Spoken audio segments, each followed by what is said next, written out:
आइए देखते हैं दूसरा मैच जो कल हो रहा है। ये मैच हो रहा है अहमदाबाद में और दिल्ली और कोलकाता के बीच में। और इसमें भी दिल्ली करेक्ट करना चाहेगी, क्योंकि पिछले जो दो मैच रहे हैं, एक जीती हैदराबाद से जरूर मैच जीती, कल मैच हारी 1 रन से, पर दोनों मैच में से थोड़े नेगेटिव्स निकले हैं वहां पर उस टीम के लिए।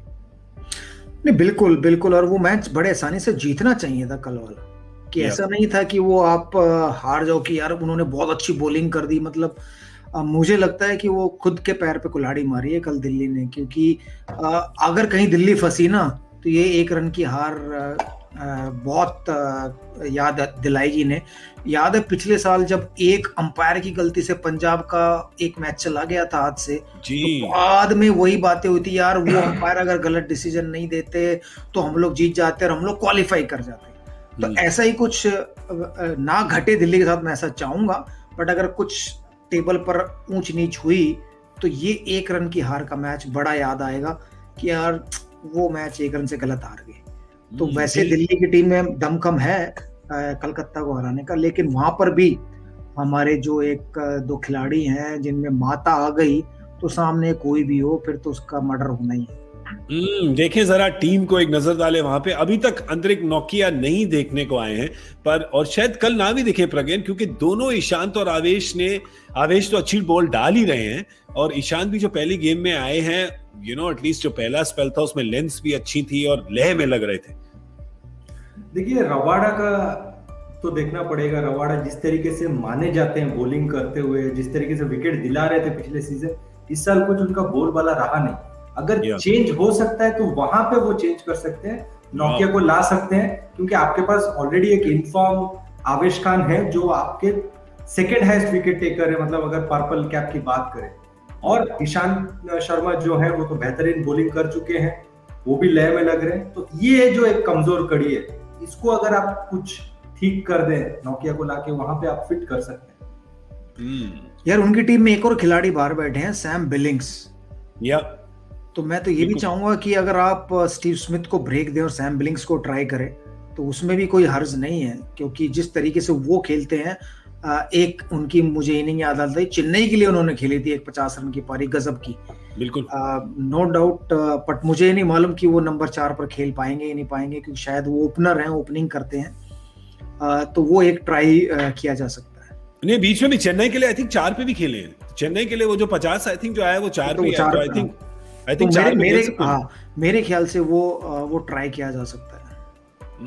मतलब ऋषभ 3 पे, बिलिंग्स 4 पे, हेटमायर 5 पे, एनरिकेस 6 पे और अक्षर 7 पे। भाई ये तो तगड़ी लग रही है बैटिंग, क्योंकि स्टीव स्मिथ भी पिछले 2 मैच में, जैसा कि हम बात कर रहे थे प्रज्ञान, पेड़ बड़े काटे हैं, पर वो लय में नहीं लग रहे। जो मतलब हम सब स्टीव स्मिथ के फैन हैं एज अ बैट्समैन, और जो टेस्ट में वो बल्लेबाजी करते हैं बड़ा मजा आता है देखने में, और उनके जो आंकड़े, जो परफॉर्मेंस, जो डोमिनेशन करी है पिछले कुछ सालों में, उसके बारे में कोई दो राय नहीं है। पर इस फॉर्मेट में पिछले सीजन में भी प्रज्ञान और इस सीजन में भी कुछ मतलब अजीब सा लग रहा है कुछ।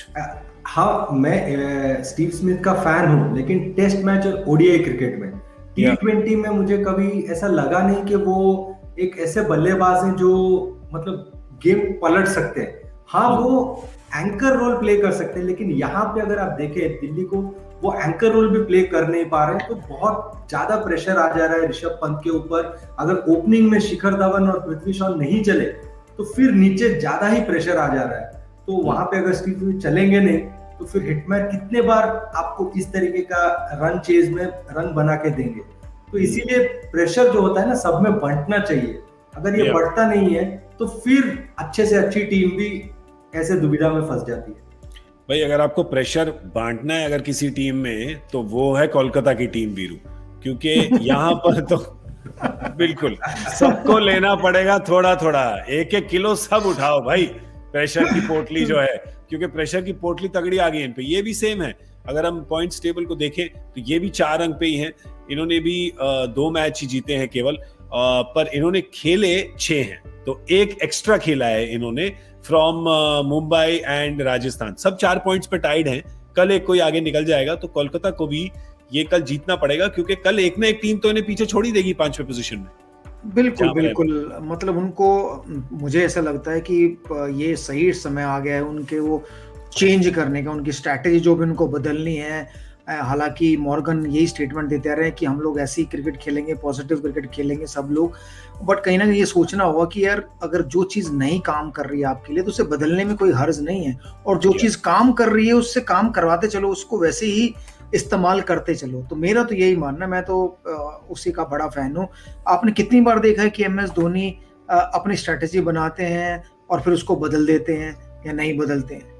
तो अगर उनके लिए वो स्ट्रैटेजी काम करती है तो वो वही चलते रहते हैं। काम जिस दिन करना बंद कर देती है, खटक से दूसरी स्ट्रैटेजी पे चले जाते हैं कि भाई ये काम नहीं कर रही, छोड़ो इसको, मूव ऑन। या तो वो कोलकाता को करना पड़ेगा कल शायद, चाहे वो बैटिंग ऑर्डर में चेंज करें, चाहे वो थोड़ा टीम में बल्लेबाजी में एक दो बदलाव करें, वो करने ज़रूरी हैं। तो शायद अगर वैसा एक बार क्लिक हो गया, तो मुझे लगता है कि फिर ये टीम है जो जिससे शायद डर सकते हैं, क्योंकि इसमें ऐसे खिलाड़ी हैं जो दूसरी टीमों में कठिनाई पैदा करते हैं कि जब उनकी मीटिंग होती है तो उनके डिस्कशन ज़रूर होते हैं कि यार सुनील नारायण चलेंगे तो उन्हें कहाँ गेंदबाजी करेंगे, एंड्रे रसल को कहाँ करेंगे, दिनेश कार्तिक या मॉर्गन।